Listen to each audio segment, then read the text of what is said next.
So I will confess to you right from the beginning that this TEDx talk is not true.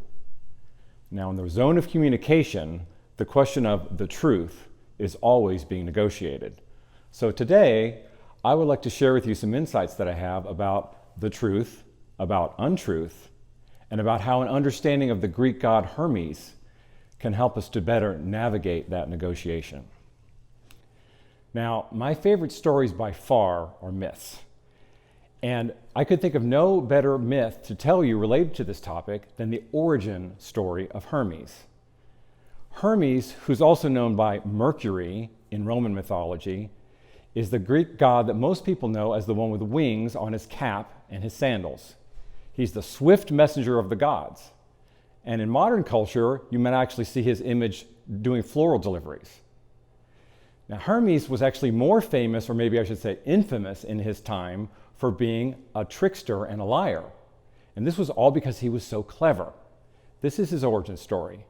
The day he was born, he crawls out of his crib, he finds a tortoise, he kills the tortoise, and he uses that shell to make the very first stringed instrument, which is the lyre, L-Y-R-E. Now, more about the lyre later in the story. But that night, he goes and he steals 50 of his brother Apollo's cattle. And he's very careful to cover up his tracks and to disguise the tracks of the cattle as he's doing so. Now, Apollo is the god of truth, and when he eventually figures out who done it, he drags his little brother before their shared father Zeus, who's actually kind of like the Supreme Court Justice of the gods. And he accuses him of stealing the cattle. Hermes straight up denies that he has any idea what Apollo is talking about. And how could he even seen a cow in his short time here on Earth? Now, it's pretty obvious from this part of the story that Hermes is going to become the god of lying and thieves. What's not so obvious, though, is how he then becomes the divine messenger and the god of communication. What is it about lying and communication that overlap so that Hermes encompasses both? Well, the secret lies in the fact that he's also the god of speed, as indicated by the wings on his cap and sandals. And that speed is something that is related to language because there's nothing faster that we have to communicate with than language.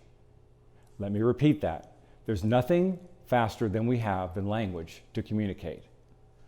But the faster we go with language, the further from the truth that we get.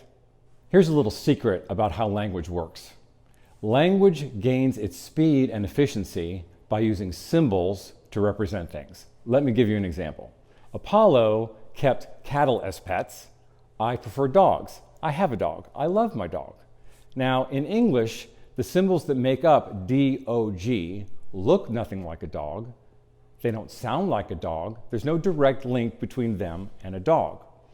It's because words are representations or representations of something, either in reality like a dog or a concept like love. So I love my dog.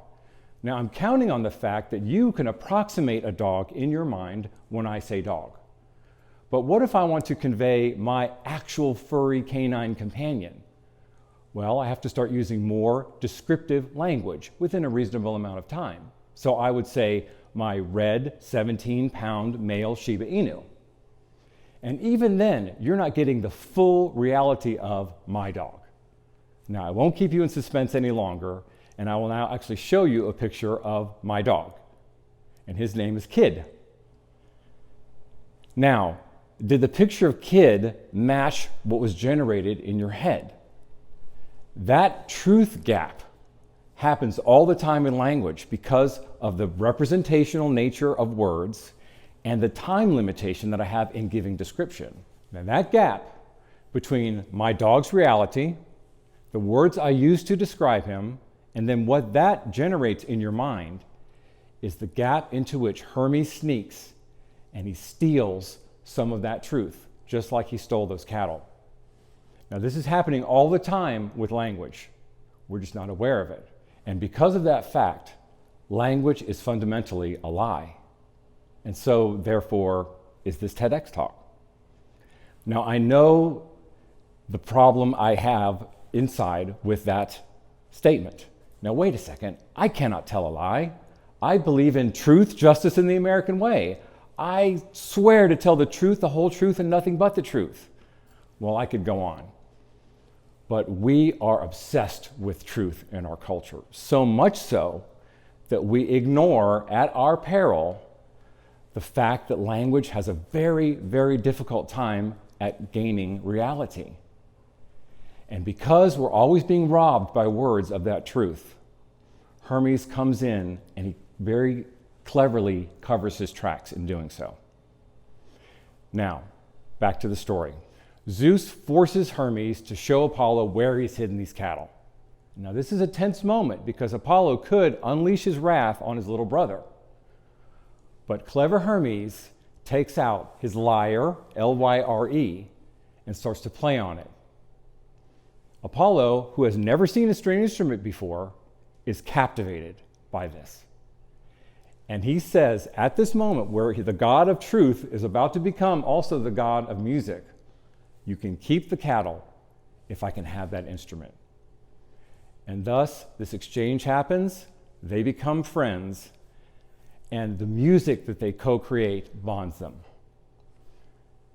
Now, how does this myth apply to us in the modern day? And how can we take this hermetic quality of communication and do something about it?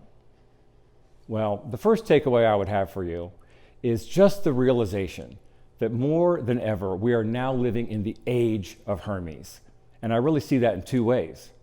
The first way is that we are swimming in words. We are drowning in communication, whether it's text, emails, social media, Zoom, you name it. The avenues of communication have proliferated in the last few decades. But what has not increased and cannot increase is the amount of time we have for communication. So what this means is that we are giving incrementally less time to all the ways we have of communication. And the second sign of the age of Hermes is related to speed itself.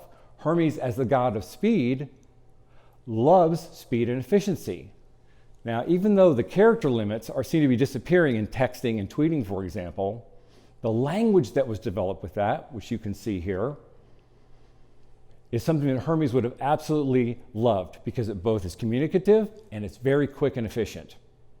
The problem with that efficiency is that we worship it. We fetishize that efficiency. And in doing so, we're losing some truth. Truth gap expands, and the window through which Hermes can slip in and steal those cattle gets larger and larger. So the second recommendation that I would have applies to this maxim about language, and that is we are always trading time for truth when we speak and when we communicate. And if you are worshiping efficiency, you're widening the door for Hermes to come in and steal some of your reality. So if you are communicating with somebody and truth is very important to you, the first thing you can do in the giving of communication is to pause and be very mindful about that and say, for example, do you understand what I'm saying? In the example that I gave you earlier, I might have said to you, do you even know what a Shiba Inu is? And when you're on the receiving end of that, you can say something like, if I hear you correctly, what I understand you saying is. This suffuses the conversation with time and more words. And both of those things allow that truth gap to start closing and give Hermes less of an opportunity to sneak in and steal those cattle. So finally, here's the naked truth about language. Just like Hermes and Apollo are brothers, lies and truth are siblings. And they have kind of an uneasy relationship. But the beauty of the music that comes from communication tends to overshadow the problems of this negative side of communicating. And if we can appreciate the beauty of something that is co-created by these two figures, we can even appreciate something like a very efficiently given 10-minute TEDx talk, which, yes, is full of symbols that only approximate the truth. But hopefully, those words were able to get you further down the path to the truth. Thank you.